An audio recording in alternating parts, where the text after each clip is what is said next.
एक बार प्रेम से बोलो राधे राधे। अरे बोलो ना, और जोर से, और जोर से। विक्रीडितं व्रजवधूभिर्दं च विश्वं श्रद्धान्वितो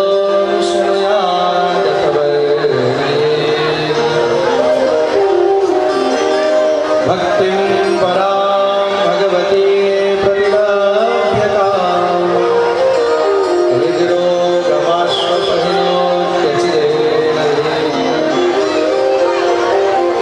বলছেন যেই ভগবানের এই দিব্য রাসের বর্ণন শ্রবণ করে ভগবান তার সমস্ত হৃদয়ে রোগ দূর করে দেন।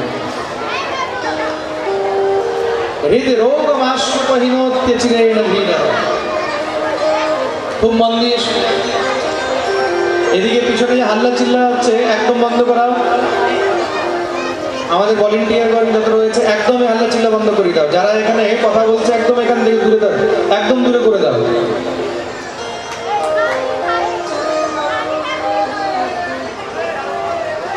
কেন?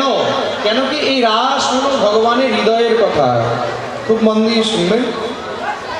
এই রাস কি? রাস হলো ভগবানের হৃদয়ের কথা। ভাগবতের মধ্যে দশম স্কন্ধে 5টি অধ্যায় রাসের বর্ণন করা হয়েছে। দশম স্কন্ধের 29 থেকে নিয়ে 33 অধ্যায় পর্যন্ত রাসের বর্ণন। এই 5টি অধ্যায়কে রাস পঞ্চাধ্যায়ী বলা হয়েছে।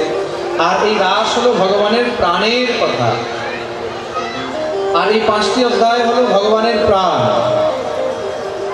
তার জন্য যে ভগবানের এই প্রাণের কথা শুনে তার প্রাণের সব সংকট দূর হয়ে যায়। বলি রাস বিহারী ভগবান কি। যেরকম আমাদের মধ্যে প্রাণ রয়েছে, সেরকম ভাগবতের মধ্যেও প্রাণ রয়েছে। আমাদের মধ্যে প্রাণ রয়েছে কিনা? হ্যাঁ, কার কার মধ্যে প্রাণ রয়েছে? আচ্ছা, বাকিদের মধ্যে নেই নাকি? আচ্ছা, কার কার মধ্যে প্রাণ আছে একটু দেখি তো। আচ্ছা, বাকিগুলো নিষ্প্রাণ, হাত পর্যন্ত উঠছে না। হ্যাঁ, আচ্ছা, কয়টা প্রাণ আছে?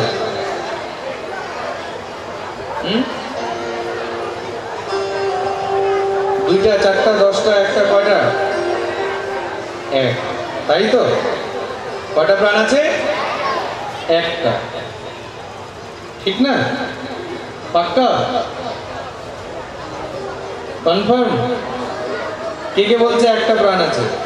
হাত উপরে করো তো। কে কে বলছে একটা প্রাণ আছে? যারা হাত তুলেছে না, ভালো করে কিন্তু খেয়াল করবে। একটা প্রাণ কনফার্ম? फाइनल? लॉक कर दिया जाए?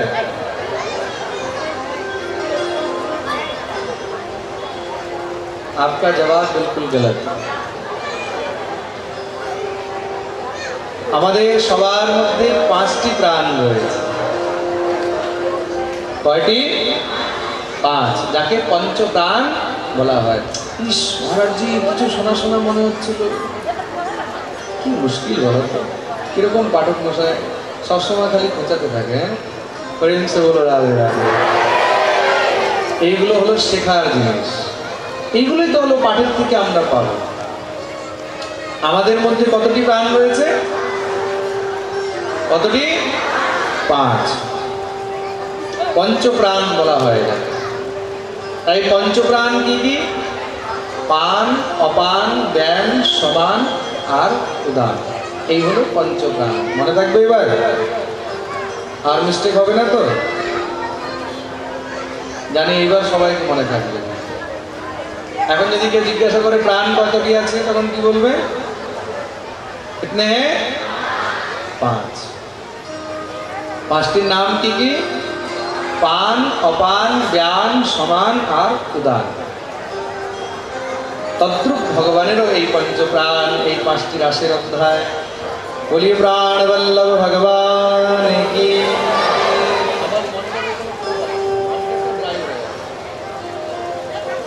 এই প্রকার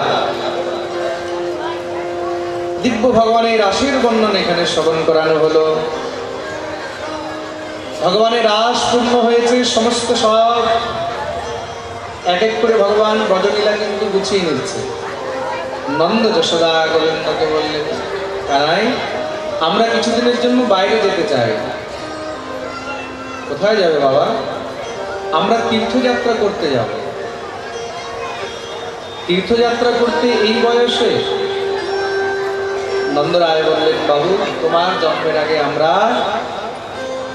মনের মধ্যে সংকল্প করেছিলাম, মনোরথ করেছিলাম, মানসিক করেছিলাম কি যদি আমাদের ঘরে সন্তান হয়, পুত্র হয়, ছেলে হয়, তাহলে আমরা সংসারের সমস্ত তীর্থ দর্শন করতে যাব। সংসারের সমস্ত তীর্থ দর্শন করতে যাব। তা এতদিন তো কিছু হয়নি। এই 80 বছর বয়সে গিয়ে তুমি হয়েছে, এই বুড়ো বয়সে তুমি হয়েছে, তো কিছু করার তো নেই। এখন যদি আমরা না যাই, কোনো মানসিক করে সেটা যদি পূর্ণ না করা হয়, তাহলে কিন্তু তখন অপরাধ হয়। আমাদেরকে তীর্থযাত্রা করতে যেতে হবে। ভগবান বললেন, বাবা আপনাদেরকে বাইরে যাওয়ার কোনো প্রয়োজনই নেই। কেন? কেন কি সংসারের সমস্ত তীর্থ আমার ঘরের মধ্যেই বাস করে। কোথায়? এই ব্রজমণ্ডল 84 কোষের মধ্যে সংসারের সমস্ত তীর্থ নিবাস করছে।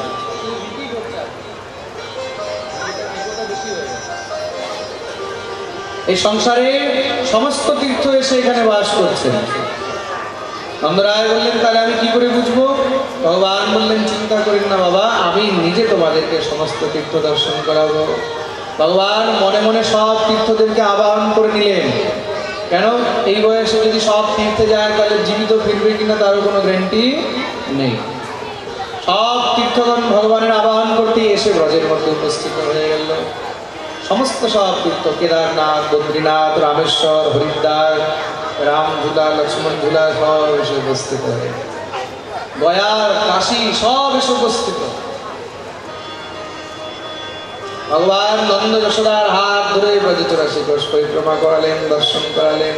সেই এক একটি তীর্থ দর্শন করে নন্দ বাবাও আশ্চর্য, এই ব্রজের মধ্যে এইসব আছে আমি তো জানিই না।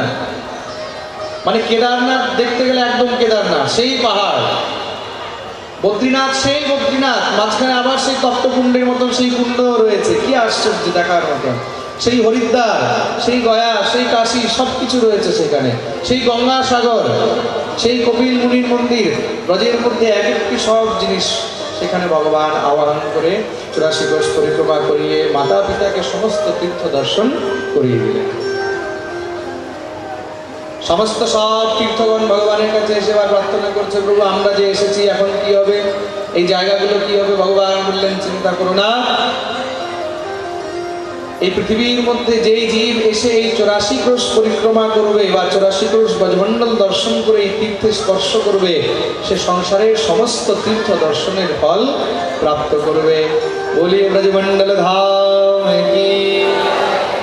তার জন্য যেই জীব এই 84 কোষ ব্রজমণ্ডল দর্শন বা পরিক্রমা করে তাহলে সমস্ত সব তীর্থের দর্শনের ফল স্বাভাবিক পেয়ে যায়।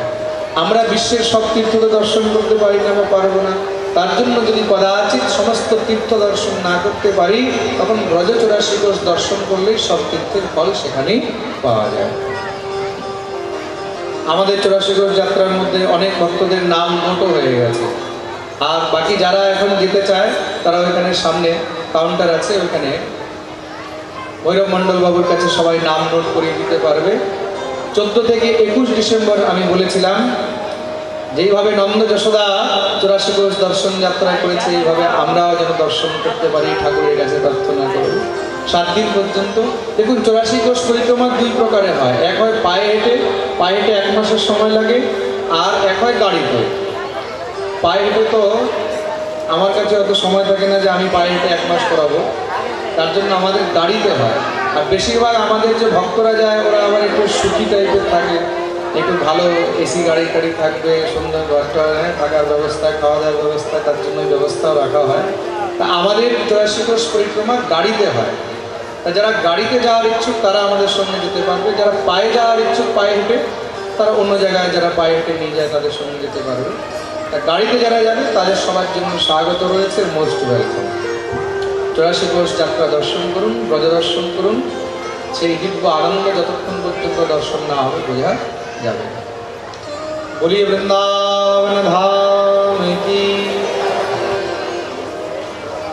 এই প্রকার ব্রজ 84 কোষের মহিমা এখানে বর্ণন করা হল। এইদিকে কি হয়েছে, সমস্ত দেবতাগণ দেবশ্রী নারদকে পাঠিয়েছে, মহারাজ তাড়াতাড়ি কংসের উদ্ধারের রাস্তা আপনি তৈরি করুন। দেবশ্রী নারদ এসে উপস্থিত, নারদকে খুব সুন্দর স্বাগত করে উচ্চ আসন দিয়ে বসালেন। কংস হাত জোড় করে প্রণাম করছে দেবশ্রী নারদ।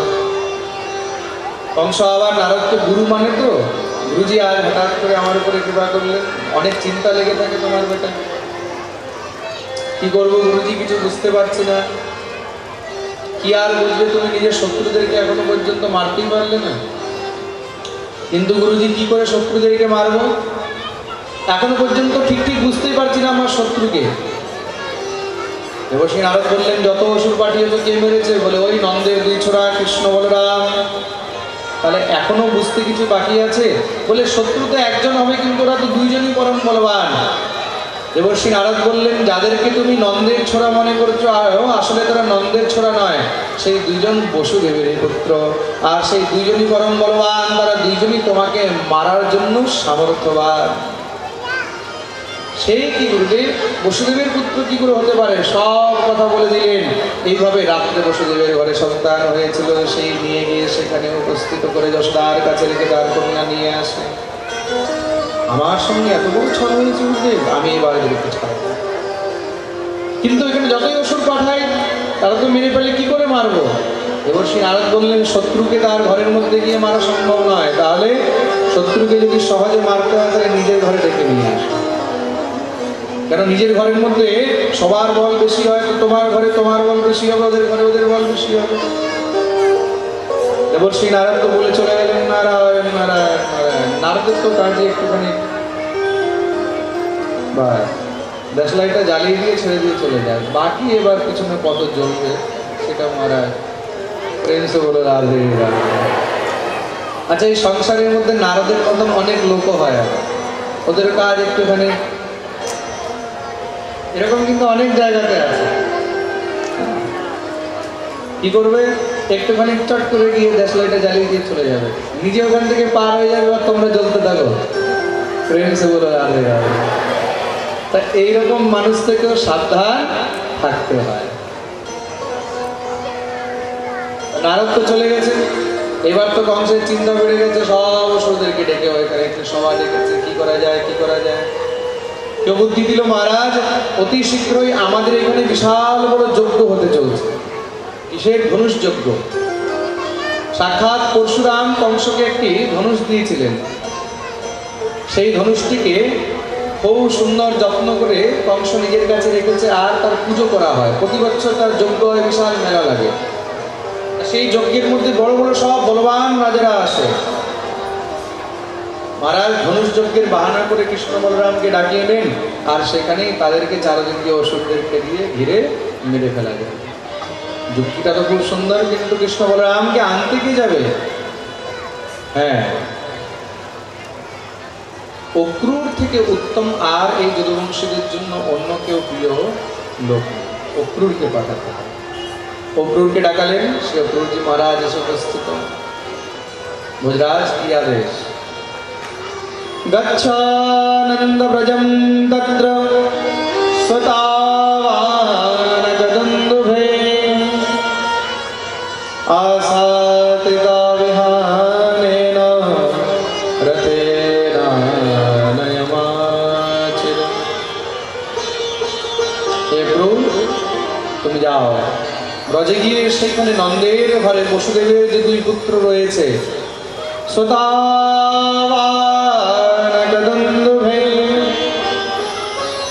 এই প্রথমবার এখানে শ্রী সুখদেব প্রভু উপযোগ করেছে আনন্দুন্দুভীর পুত্র, মানে বসুদেবের পুত্র, একদম ডিক্লিয়ার করে দিয়েছে। এই কি বলছেন ভোজরাজ? তারা তো নন্দের পুত্র বলে নন্দের পুত্র নয়, তারা বসুদেবের সন্তান, আমার সঙ্গে ছল হয়েছে। যাও তুমি গিয়ে সেই বসুদেবের দুই ছেলেকে ওইখান থেকে নিয়ে আসো, ধনুষ যজ্ঞে নিমন্ত্রণ করে নিয়ে আসবে। এখানে আনলে কি হবে? নিসৃষ্টঃ কিল মে মৃত্যুর দেবতাই কণ্ঠ সংশ্রয়ে। তাদেরকে এখানে ডাকিয়ে আমি নিজের অসুরদের দ্বারা মেরে ফেলব। শুনেই তো অক্রূর থরথর করে কাঁপছে, এই কি? ওই নিরীহ বাচ্চাদেরকে আমি এখানে নিয়ে আসবো আর কংস মেরে দেবে, তার দায়ী কে হবে? তার দায়ী একমাত্র আমি তো হব না। না, এই অপরাধের ভাগিদার আমি হতে পারবো না, আমি যাব। কিন্তু মনে মনে ভাবছে, যদি না যাই তাহলে তো কংস আমাকে মেরে দেবে। তো কংসের হাতে মরার অপেক্ষা কৃষ্ণ বলরামের দর্শন করে এই প্রাণটাকে ত্যাগ করা বেশি ভালো। অক্রূরজি মহারাজ চললেন, বৃন্দাবনে আসছে কৃষ্ণ বলরামকে সেখান থেকে নিয়ে যাওয়ার জন্য, কিন্তু মনের মধ্যে খুব চিন্তা, কৃষ্ণ বলরামের সামনে কি করে যাব, কি করে তাদেরকে আমি সেখান থেকে নিমন্ত্রণ করে নিয়ে আসবো, কি করে ডাকবো। মমে তদ্দুর্লভম মন্যম উত্তম শ্লোক দর্শনম বিষয়াত্মনো যথা ব্রহ্ম কীর্তনম শূদ্রজন্ম মমে এতৎ দুর্লভম মন্যে তম শ্লোক দর্শনম। আমার জীবনের এটা সমস্ত সব তপস্যার ফল যে আমি কৃষ্ণ বলরামকে দেখতে পাবো। এই সংসারে যদি গোবিন্দ দর্শন হয় তার থেকে উত্তম আর দ্বিতীয় কোনো বস্তু নেই। তো প্রভুর মনে মনে এই বিচার করে চলছেন কৃষ্ণ বলদেবকে আনতে। বৃন্দাবনে এসে উপস্থিত হলেন।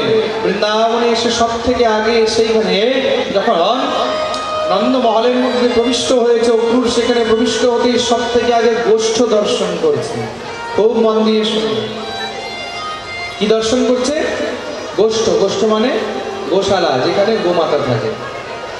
তার মানে কি, নন্দ মহলে প্রবিষ্ট হতেই, নন্দের ঘরে ঢুকতেই সব থেকে আগে গোশালার দর্শন হয়। সামনেই গোমাতা রাখা আছে। অক্রুর খুব সুন্দর শুভ সংকেত মনে করলেন, মনে খুব আনন্দ।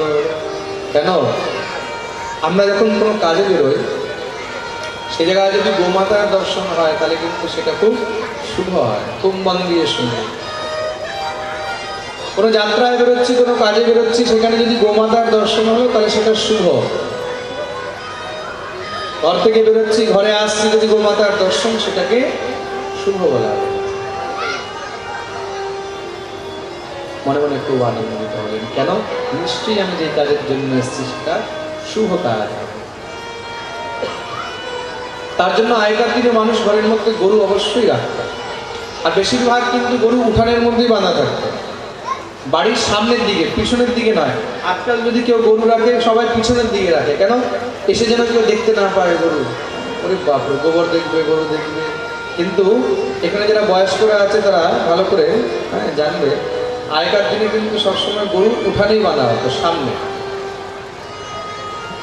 আসলে অনেকজন জানে না যে কেন বাঁধা হতো, কিন্তু এটার কারণ এই, যেন ঘর থেকে বেরোতেই গোমাতার দর্শন হয়, ঘরে ঢুকলে যেন গোমাতার দর্শন হয়। কেন? এই সংসারের মধ্যে একমাত্র গোমাতা, যার মধ্যে 33 কোটি দেবতা নিবাস করে। যে গো সেবা করে মানে সাক্ষাৎ সংসারের সমস্ত দেবদেবীর সেবা করে।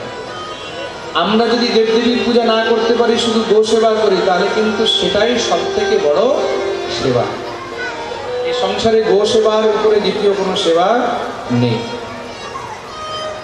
গো সেবা কাকে বলে যদি দেখতে হয়, তাহলে সূর্যবংশী রাজা দিলীপের চরিত্র দেখতে হবে। কালিদাস নিজের কৃতি রঘুবংশমের মধ্যে খুব সুন্দর বর্ণন করেছেন।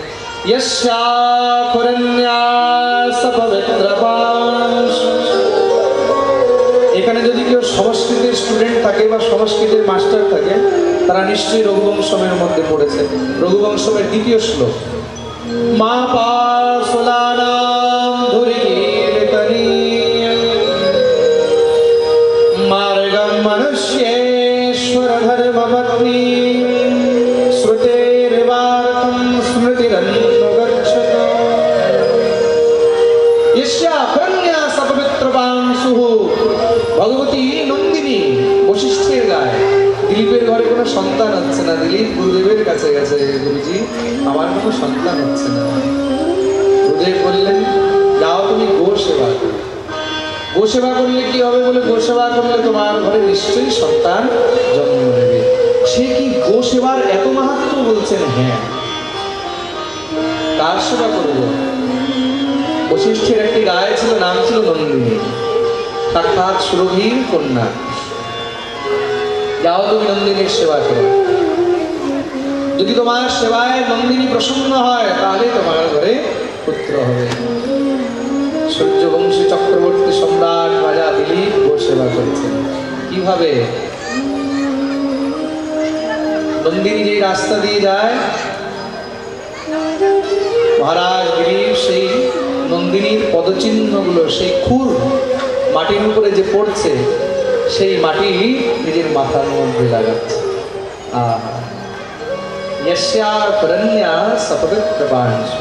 সংস্কৃত কিন্তু বেশি কঠিন নয়। সংস্কৃত যদি ভালো করে অধ্যয়ন করা যায়, খুব সরল আর খুব সুন্দর জিনিস। আর এইসব শ্লোক শুনলেও কিন্তু জীবের মঙ্গল। এগুলো বেদবাণী তো, দেববাণী। তার জন্য পাঠের মধ্যে যত সংস্কৃত শ্লোকের উপযোগ হয়, ততই কিন্তু সেখানে ভগবান অত্যধিক কৃপা করে থাকে। শ্রোতার উপরে কিন্তু তার অনেক প্রভাব পড়ে। আর আজকাল শ্লোক তো দেখাই যায় না পাঠের মধ্যে।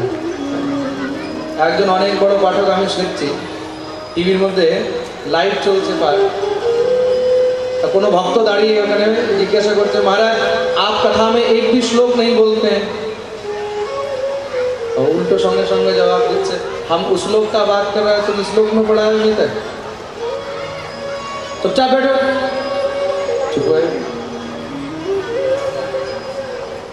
हम उस श्लोक का बात कर रहा है, तुम इस श्लोक में पढ़ा है, एकदम प्रेजेंट हाजिर जवाब, बैठो बसे गেল।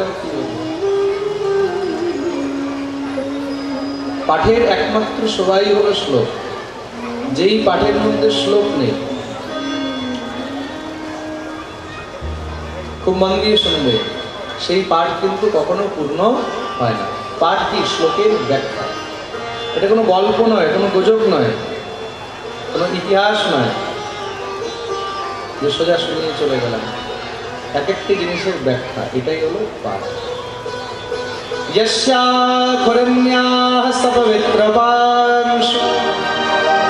ভগবতী নন্দিনী চলছে, তার খুর দিয়ে যে মাটি পবিত্র হচ্ছে, সপবিত্রবাংশু মা পাশুলানাম ধুরি কীর্তনীয়।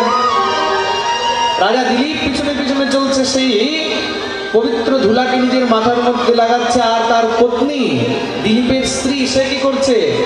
রাজা দিলীপ যেখান থেকে যাচ্ছে, রাজা দিলীপের সেই পায়ের মাটিগুলো নিজের মাথায় লাগাচ্ছে।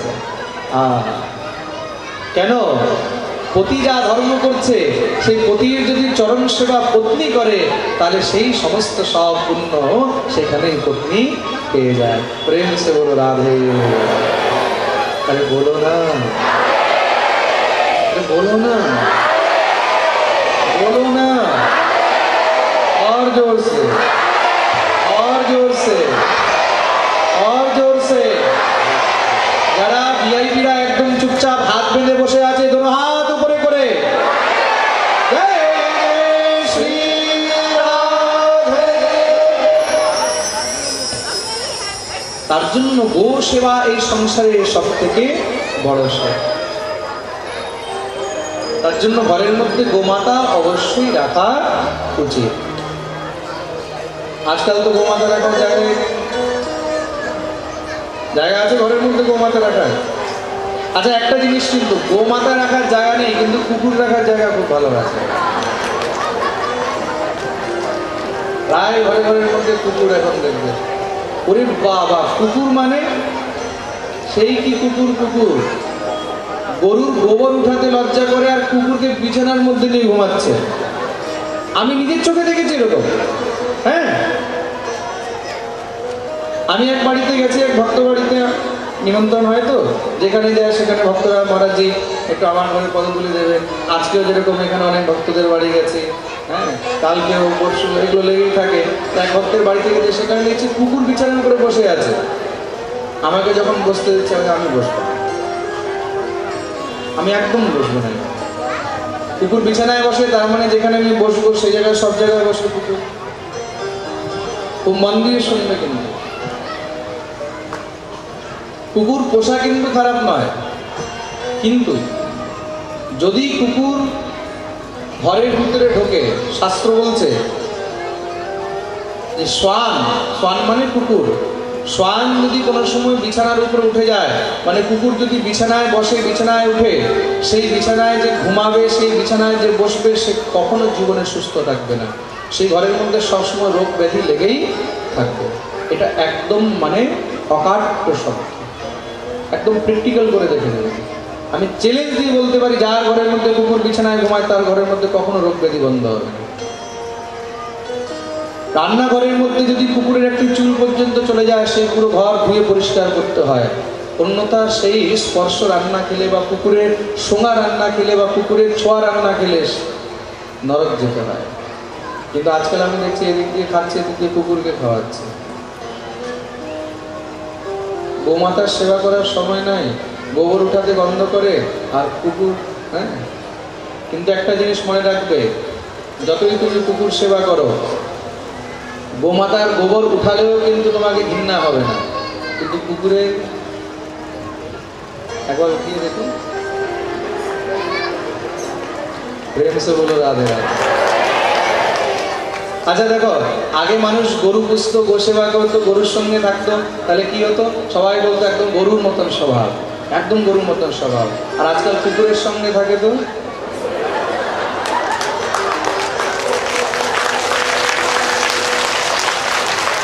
বলে না, জৈসা সঙ্গ वैसा रंग।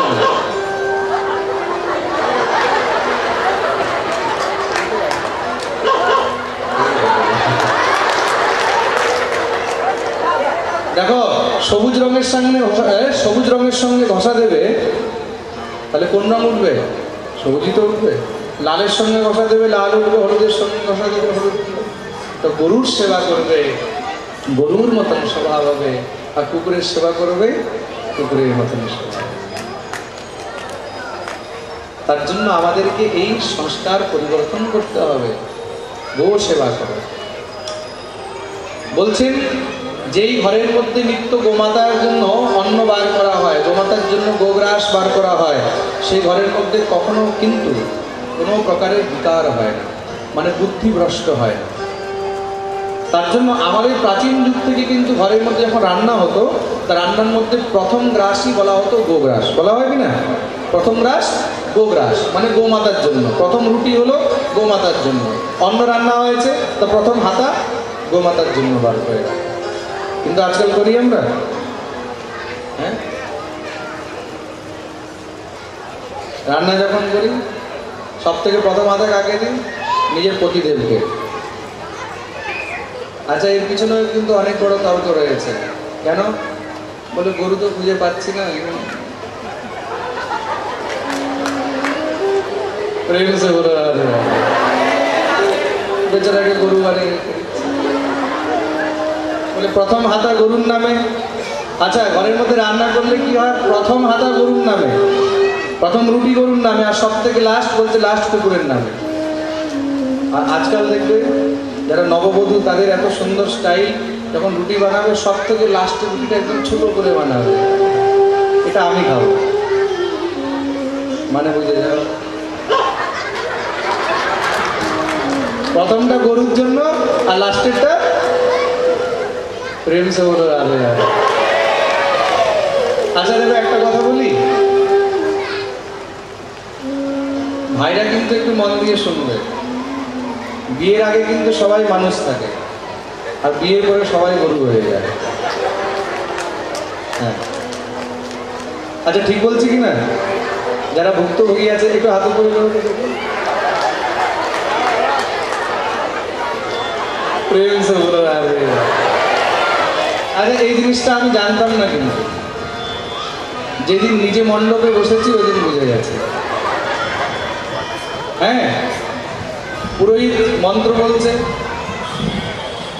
পুরোহিত যখন মন্ত্র বলছে, মন্ত্র বলতে বলতে আমাকে বলছে, বলুন কি? বলে আদ্য দিবসে দ্বিপদে চ আহম আহম চতুষ্পদম ভবতি। আমি বলছি, এই কি বলছেন আপনি? বলে এটা সংকল্প।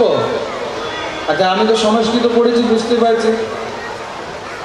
তার মানে উনি খুব সুন্দর করে আমাকে বলে দিলেন, আজ থেকে আপনি 2 পায়ের জায়গায় 4 পায়ে হয়ে গেলেন। তার মানে বলে আজ থেকে আপনি গরু হয়ে গেলেন। প্রেম সে বলে সংসারের বোঝ বড় খতরনাক। গো সেবা, এই সংসারের মধ্যে গো সেবা থেকে উত্তম আর কিছু নেই। খুব মন দিয়ে শুনবে কিন্তু, গরুকে যদি একটি অন্ন আপনি খাওয়াচ্ছেন, তার মানে 33 কোটি দেবতাকে আপনি সেখানে খাওয়ালেন।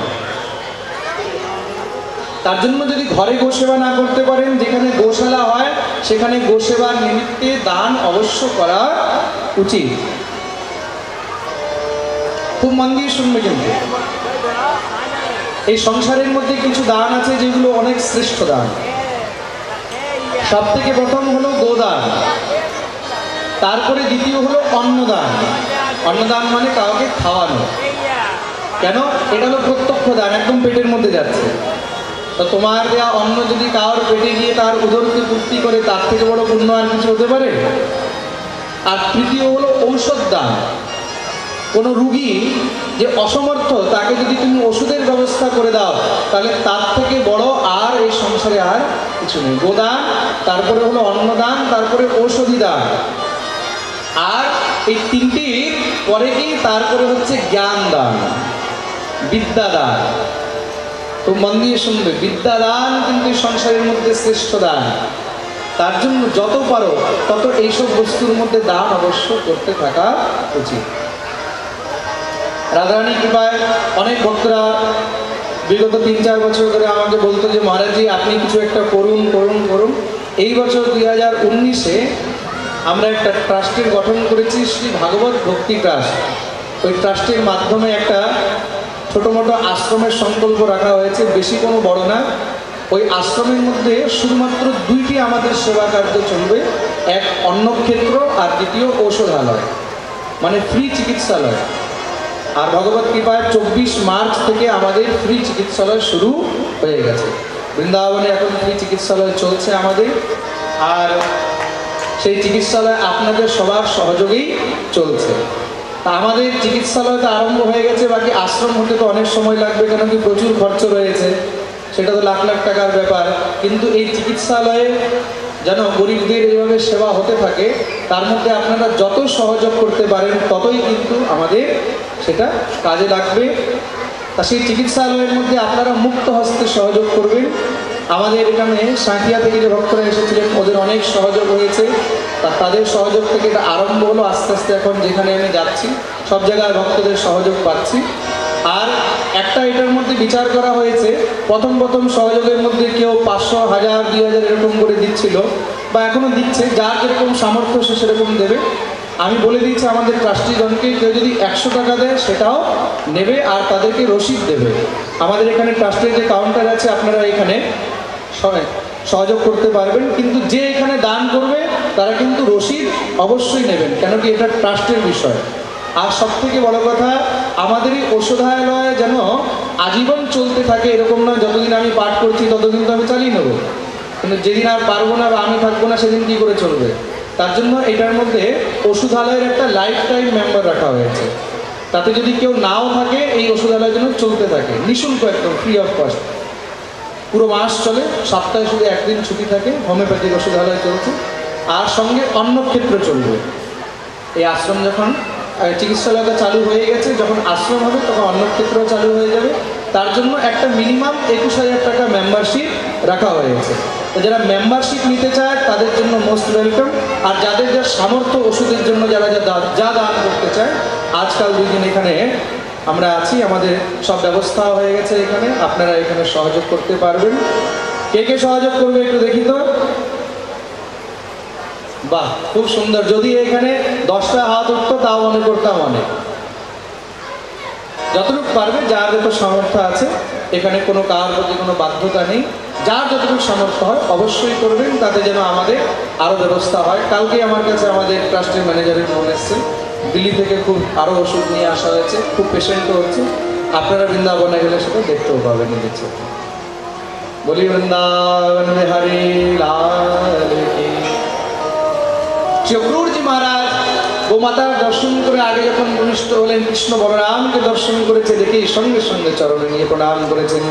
পৃষ্ঠ ভগবতা সর্বং বর্ণয়ামাস মাধবম বৈরানুবন্ধং যদুষো বসুদেব বধোদ্যমম। ये প্রণাম করতে অক্রূরকে দেখে ভগবান সঙ্গে সঙ্গে স্বাগত করলেন। কাকা, আপনি প্রণাম করছেন? হে শ্যাম সুন্দর, তোমাকে ছেড়ে আর কাকে প্রণাম করবো। ভিতরে নিয়ে আসলে নন্দ যশোদার সঙ্গে কথা আরম্ভ হয়েছে। কি ব্যাপার, কি করে আসা হলো, কংসের সব খবর দিয়ে দিলেন। কৃষ্ণ বলরামকে নিয়ে যাওয়ার জন্য আসা হয়েছে। নন্দ যশোদা বারবার মানা করছে, তখন গিয়ে সেখানে বলে দিলেন যে যাদেরকে তোমরা নিজের সন্তান মনে করছো, আসলে তারা দেবকী বসুদেবের সন্তান। আর যদি এদেরকে না নিয়ে যায় তাহলে কংস দেবকী বসুদেবকে কারাগারে বন্দী করে রেখেছে, তাদেরকে মেরে ফেলবে। ভগবান বললেন তাহলে তো আমাদেরকে যেতেই হবে। এইদিকে সব ব্রজবাসীগণ, নন্দ বাবা বললেন তাহলে আমরাও যাব। অক্রূরজি মহারাজ বলছেন ঠিক আছে, তাহলে তোমরাও পিছনে পিছনে আসো। সেই রাত্রি যেইভাবেই হোক কেটে গেল। সকাল হতেই সেই রাত্রিতে কিন্তু কেউ ঘুমায়নি, কেন গোবিন্দ মথুরায় যাবে। যমুনায় স্নান করে ভগবান রথের উপরে উঠে বসেছেন, অক্রুর নিয়ে চলছে। এদিকে সব ব্রজবাসীরা নিজের নিজের গরুর গাড়ি সব তৈরি করছে, সব রেডি করছে, আমরাও চলবো। অক্রুর নিয়ে চলছেন। অক্রুরের মনের মধ্যে একটি কষ্ট রয়েছে, কি এই সুন্দর ছোট ছোট বাচ্চাগুলোকে যদি কংস মেরে দেয়। ভগবান দেখলেন কাকার মনে সংশয় রয়েছে, আর ভক্তের মনে যদি সংশয় থাকে তাহলে ভগবান কখনো প্রতিষ্ঠিত হন না। ভগবানের কাজ কি? ভক্তের সংশয় দূর করা। চলতে চলতে যখনই বিকেলের সময় হয়েছে, অক্রুরজি আবার সন্ধ্যা বন্দন 2 বার করেন, সকাল বিকেল। রাস্তার মধ্যে সেখানেই মথুরার আগে যমুনার ধারে রথ দাঁড় করিয়ে স্নান করতে যখন ডুব দিয়েছে, যমুনায় ডুব দিতেই সেখানে একটি বিশাল অদ্ভুত দৃশ্য দেখলেন। কি? সেই জলের ভিতরে অনন্ত দেব, সহস্র শিরসম দেবম সহস্র ভণমলিনম নীলাম্বরম বিশ্বশ্বেতম শৃঙ্গয়ে শ্বেতমেব। সেই অনন্ত দেব শেষ নাগের কোলের উপরে গোবিন্দ বসে রয়েছে। দেখে আশ্চর্যই কি, আমি তো রথে বসে আসলাম, এখানে জলের ভিতরে কি করে? আবার উঠে দেখছে রথে বসে রয়েছে, আবার জলে ডুবে দেখছে। সেই জলের ভিতরে বুঝে গেলে এটা তো সাক্ষাৎ ভগবান। দৌড়ে এসে চরণে পড়ে গেলেন। অক্রুর দীর্ঘ বন্দনা আরম্ভ করে দিয়েছে। না তো স্নেহম নারায়ণম পুরুষমাদ্যমব্যয়ম যন্নাভিজাতাদরবিন্দ কোশাদ ব্রহ্মা বিরাসীয়তরেশলো। হে গোবিন্দ, আমি অনেক বড় ভুল করে ফেলেছিলাম। সাক্ষাৎ সামনে অনন্ত কোটি ব্রহ্মাণ্ডের নায়ক ভগবানকে নিয়ে যাচ্ছি, আর আমি তাদেরকে বাচ্চা মনে করছি। ভগবান বললেন এখন আর ভয় লাগছে না তো? বলে না, কেন? বুঝে গেছে এখন আমি কংসের কাছে বাচ্চা নয়, কংসের কাল নিয়ে যাচ্ছি। বলিয়ে ভক্তবৎসল ভগবান কি। অক্রুর নিয়ে চললেন। রাত্রিবেলা ভগবান মথুরা যেখানে বিশ্রাম করেছে সেই জায়গার নাম হলো বিশ্রাম ঘাট। আজও মথুরায় সেই বিশ্রাম ঘাট কেমন রয়েছে।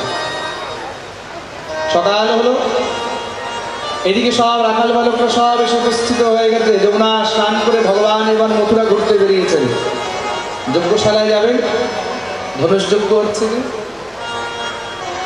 ভগবান যখন বেরিয়েছে, মথুরাবাসীরা শুনতে পেল যে কৃষ্ণ বলরাম বেরিয়েছে মথুরা দর্শন করতে। সবাই নিজের নিজের কাজকর্ম ছেড়ে দিয়ে একদম দুয়ারে দাঁড়িয়ে গেছে। না জানে কখন কানাই কোন রাস্তা দিয়ে যাবে, বলাই কোন রাস্তা দিয়ে যাবে, কখন মন্ডি রামদাস হয়ে যাবে, কখন ছাত্তা বাজার হয়ে যাবে, কখন বলি রাবলিয়া হয়ে যাবে। এক একটি মহারাজ সব রাস্তার মধ্যে সব দাঁড়িয়ে রয়েছে।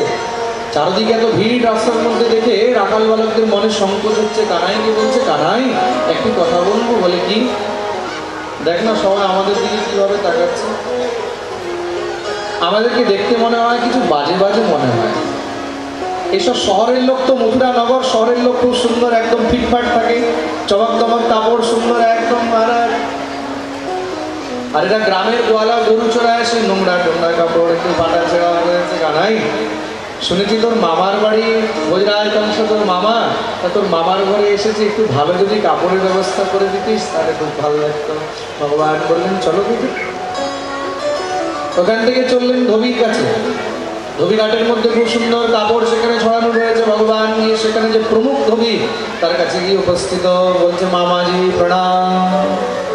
মামাজি প্রণাম বলতে ধোবি একদম আশ্চর্য করে তাকাচ্ছে, কে আবার ভাগ্নে আসলো। আচ্ছা, মায়ের ঘরে মামার বাড়িতে কিন্তু সবাইকে মামা বলা যায়, বলা যায় কি না? মায়ের গ্রামে গেলে সবাইকে মামা বলা যায়। এটা কিন্তু আমাদের একটি সংস্কার। আমাদের ভারতের মধ্যে অনেক সময় আবার কিন্তু গ্রাম সম্বন্ধে একটা সম্বন্ধ রিলেশন তৈরি হয়ে যায়। বলে কি? বলে অমুক গ্রামের মেয়ে আমাদের গ্রামে বিয়ে হয়েছে, ঠিক কি না? তার মানে বলে ওটা তো আমাদের শ্বশুর বাড়ি গ্রাম। গ্রাম সম্বন্ধ কিন্তু হয়ে যায়। তো ভগবান বললেন ভোজরাজ কংস আমার মামা, তাই আপনিও আমার মামা। আচ্ছা কি চাও? আপনার কাছে খুব সুন্দর সুন্দর বস্ত্র রয়েছে, যদি কিছু বস্ত্র আমার এই রাখাল বালকদের জন্য, আমার গোয়াল বালকদের জন্য, আমার সখাদের জন্য পাওয়া যেত তাহলে খুব আনন্দ হতো। সেই ধোবি বলছে আচ্ছা তোমাদের মতন গোয়ালাদের জন্য আমরা এই বস্ত্র রেখেছি, পালো এখান থেকে। ভগবানের মুখ শুকিয়ে গেছে। রাখাল বালকরা বলছে, কানাই তোর মামার চাকর তোকে এইভাবে কথা বলে দিল। ভগবান বলছে, দেখো ভাই, বিদেশে এসছি, বিদেশে এসে কখনো রাগারাগি করতে নেই। ভগবান আবার হাত জোড় করে বলছে, দেখুন না যদি কিছু ব্যবস্থা হয়। কৃষ্ণ জন্মের মধ্যে আজ পর্যন্ত ভগবান হাত জোড় করে কারোর কাছে কিছু চায়নি। যখন যা মন হয়েছে একদম ছিনিয়ে নিয়েছে। প্রথমবার ভগবান চাইছেন ইয়াচিত, ভগবান চেয়েছেন। শ্রী সুখদেব প্রভু বলছেন, ইয়াচিত ভগবতা পরিপূর্ণেন সর্বতঃ। সাক্ষাৎ পরিপূর্ণ ভগবান এখানে চাইছেন। কার জন্য? নিজের সখাদের জন্য। কিন্তু দুষ্ট ধরি সেটাও বুঝতে পারল না। সঙ্গে সঙ্গে মুগুর উঠিয়েছে, বলছে পালাবে না, এখনই মার দেবো। ভগবানের এমন রাগ উঠেছে, সঙ্গে সঙ্গে মারলেন এক থাপ্পড় গালের মধ্যে। আর থাপ্পড় মারতেই মাথা খসে একদম আলাদা। আর সেখানেই তার গোবিন্দায় নমঃ নমঃ ধবি উদ্ধার করে দিলেন। বাকি যত ধবিরা ছিল সব পালাতে লেগে গেছে। বাকি যত ধবিরা ছিল সব পালাতে লেগে গেছে। আরে পালাও পালাও পালাও পালাও পালাও, এই সেই ধবি। দেখো আমাদের মেন ছিল, আর একে মেরে দেওয়া হলো। এই নন্দের ছোড়া না জানে কোন সময় কাকে মেরে দেবে। বাকি যখন সবাই পালিয়ে গেছে, মারার সঙ্গে সঙ্গে কি করলো ভগবান রাখাল বালকদেরকে বলছেন যে একটা কাজ করো, সবাই যাকে যা পছন্দ হয় বস্ত্র নিয়ে নাও। বস্ত্র নিয়ে নিয়েছে। বস্ত্র খুব সুন্দর করে যখন পরা শুরু করেছে, সেই অসুরদের বস্ত্র তো, সেই অসুরদের বস্ত্র যখন রাখাল বালকরা এইভাবে পরছে, মহারাজ এক একটি পায়জামার মধ্যে 4-4টি করে গলা ঢুকে যাচ্ছে। এক একটি পাঞ্জাবির মধ্যে 2-2টি করে গলা ঢুকে যাচ্ছে। সেই কি অবস্থা। সবাই বলছে, কানাই কাপড় তো হলো, বস্ত্র তো হলো, কিন্তু বস্ত্রটা কেমন, যদি একটু ফিটিং সেটিং হয়ে যেত। ভগবান বলতেন, চলো। দর্জির কাছে গেলেন। দর্জির কাছে গিয়ে উপস্থিত, সেখানে দর্জি খুব সুন্দর করে সেলাই করে দিয়ে দিয়েছে। কাপড় চোপড় ফিটিং হয়ে গেল। এবার বলছে, কানাই কাপড় খুব ভালো করে হয়ে গেল, এবার যদি একটু গলায় একটা মালা হতো তাহলে দেখতে আরো ভালো লাগতো। ভগবান বলছেন, চলো। নিয়ে চললেন। সুদামা মালির ঘরে গিয়ে উপস্থিত হয়েছে। এ হলো সুদামা মালি। খুব মন দিয়ে শুনবে। এক ছিল সুদামা ব্রাহ্মণ, তার কথা কালকে হবে। এ হলো সুদামা মালি। সুদামা মালির ঘরে গেলেন, তার উপরে কৃপা করেছে। সুদামা মালিক খুব সুন্দর করে মালা বানিয়ে পরিয়ে দিয়েছে। ভগবান সবাইকে নিয়ে আসছেন।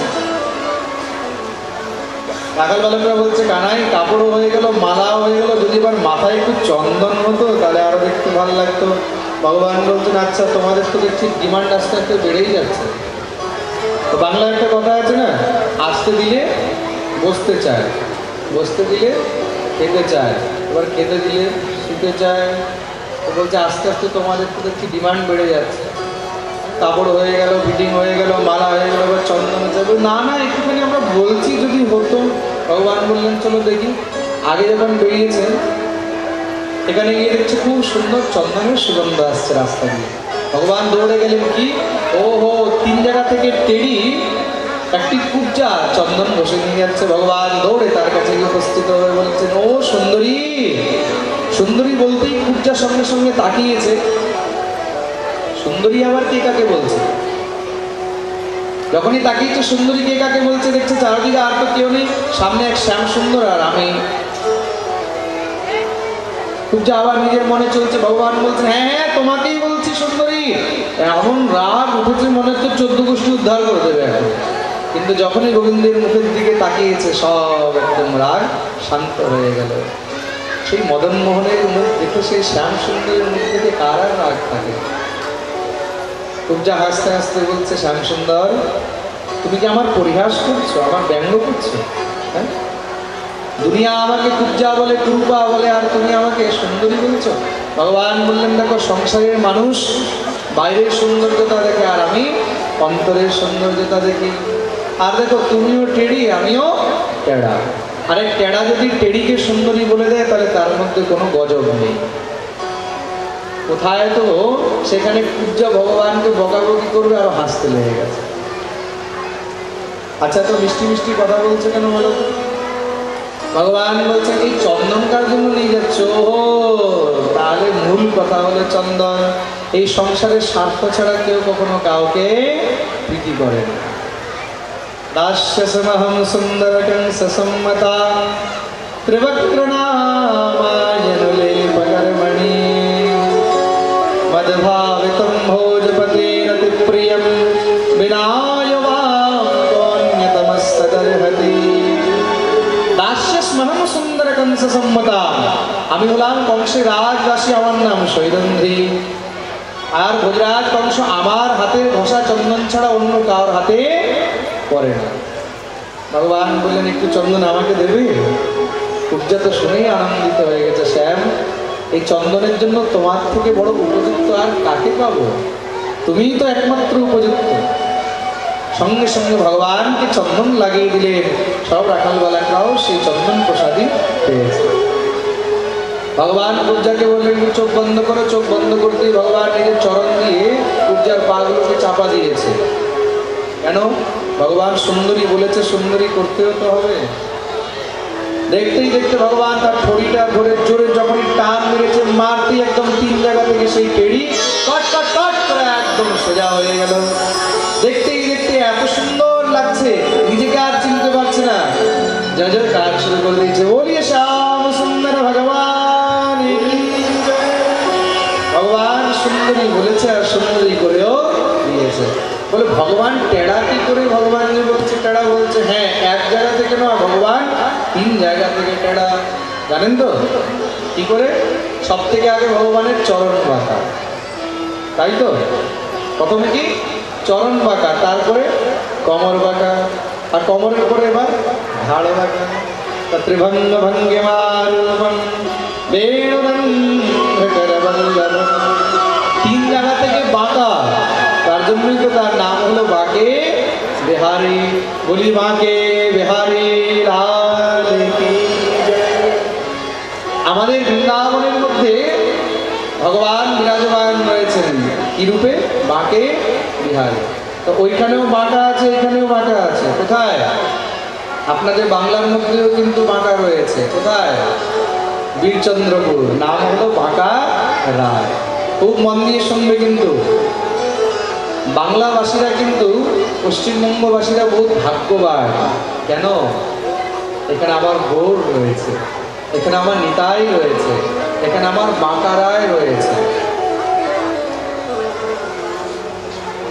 বৃন্দাবন তো সবাই যাও, কিন্তু যখন সময় পাবে 1 চক্রা অবশ্য যাবে। বীরভূম, এই যে আমি সাঁইতিয়া পাঠ করে এসেছিলাম ওখান থেকে 14-15 কিলোমিটার, সেই বীরভূমের মধ্যে 1 চক্র গ্রাম, যেখানে নিত্যানন্দ প্রভুর জন্ম হয়েছে। সেখানেই বাঁকা রায়ের খুব সুন্দর মন্দির। যখন দর্শন করবে না, দেখে মন ভরে যাবে। বাঁকা মানে একদম বাঁকা। বলিয়ে বাঁকা রায় ভগবান কি।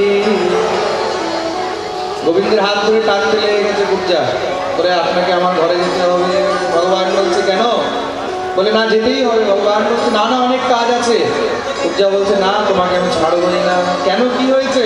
বলে তোমার সঙ্গে আমার প্রেম হয়ে গেছে। বলে গোবিন্দের সঙ্গে কার প্রেম হয় না? তোমাকে যেতেই হবে। কুব্জা গোবিন্দকে বারবার বিনতি করছে। একটু আমরাও বিনতি করি। কে কে গোবিন্দকে নিজের ঘরে আনতে চায়? ওরা হাত উপরে করবে। সত্যি না মিথ্যা হাত উপরে করছো? পাক্কা তো? বলে সবাই মিলে গোবিন্দকে প্রার্থনা করবে।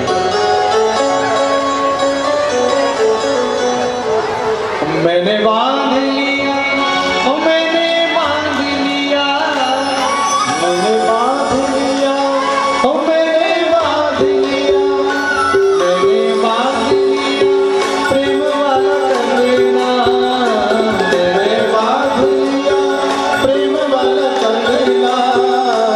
आओ हरि आओ रे अंगना, आओ हरि आओ रे अंगना।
अरे मस्ती से झूमते हुए आओ आओ हरे आओ हरे आओ आओ हरे आओ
ভগবান কুব্জাকে বললেন চিন্তা করো না, তোমার কাছেও আসবে, তোমার উপরেও কৃপা হবে।